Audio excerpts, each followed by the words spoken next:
सास का कायाकल्प। राधा को अपनी सास से बहुत प्यार था। मम्मी जी, आपकी साड़ी कितनी प्यारी लग रही है। काश मैं भी आपके जैसी साड़ी पहन पाती। अरे बेटा, हमारे जमाने में तो साड़ी ही चलती थी। तू क्या करेगी साड़ी पहनकर? दिन भर भागा दौड़ी करती है। साड़ी कंफर्टेबल नहीं फील कराएगी। तू तो ऐसे ही जचती है बेटा। राधा सास को लेकर घूमने जाती, सैर करती और उनसे खूब बातें किया करती थी। एक दिन, अरे राधा और माँ सुनो, अब हम लोगों को बम्बई चलना पड़ेगा। मेरी नई नौकरी वहीं लगी है। अरे वाह माँ, कितना मजा आएगा ना।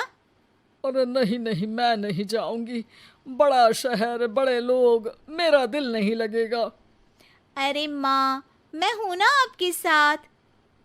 और सारा परिवार बड़े शहर में शिफ्ट हो जाता है। एक दिन, राधा, तू भी अब नौकरी में जाने लगी है। मैं तो बोर हो जाती हूँ। सोच रही हूँ आसपास की औरतों से दोस्ती कर लूँ।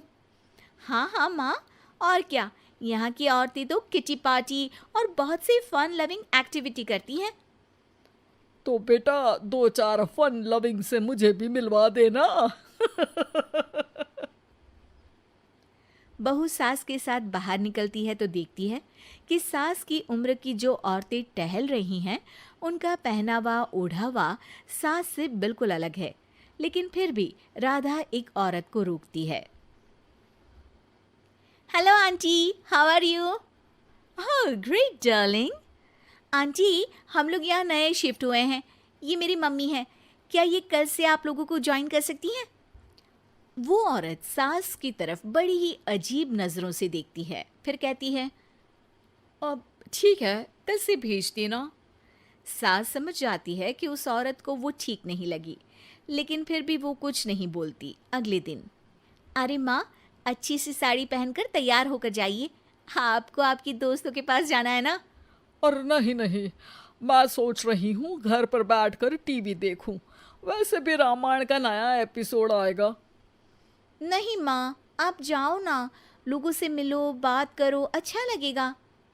ना चाहते हुए भी सास उन लोगों के पास जाती है, लेकिन सभी सास से बुरा व्यवहार करते हैं। सास मुंह लटकाकर घर आ जाती है। बहू समझ जाती है कि सास को कुछ हुआ है।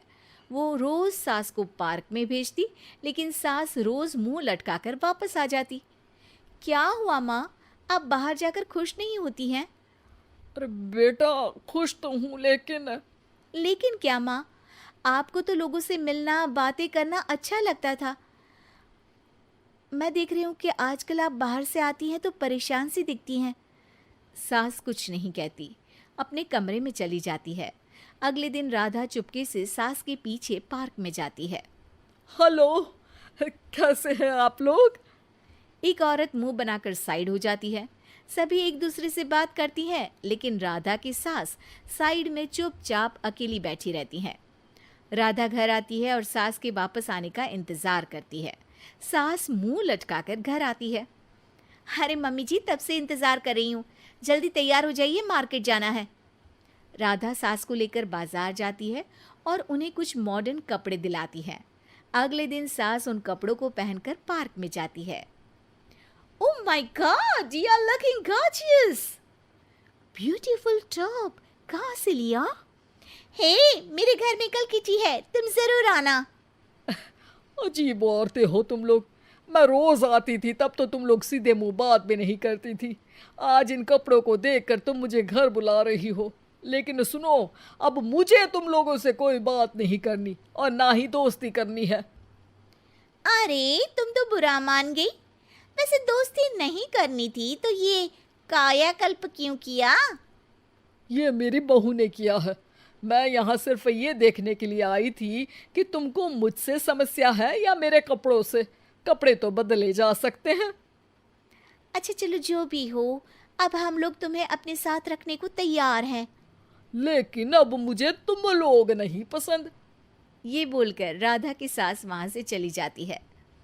वाह माँ जी, आज तो आपका चेहरा खिला खिला सा लग रहा है। लगता है आपकी सहेलियों ने आपको अपना लिया। हाँ, वो तो अपनाना ही था। दिखावे वाली जो है वो, मेरे कपड़े बदलते ही उनका दिल बदल गया। लेकिन आज मैं उन्हें मना कर आई, अरे क्यों माँ जी? क्योंकि उन लोगों को मुझसे नहीं मेरे कपड़ों से दोस्ती करनी थी। वैसे मेरे पास तो तू है ना, मेरी प्यारी बहू, मुझे किसी की जरूरत नहीं है। अरे नहीं नहीं माँ जी, आप ऐसा क्यों सोच रही हैं?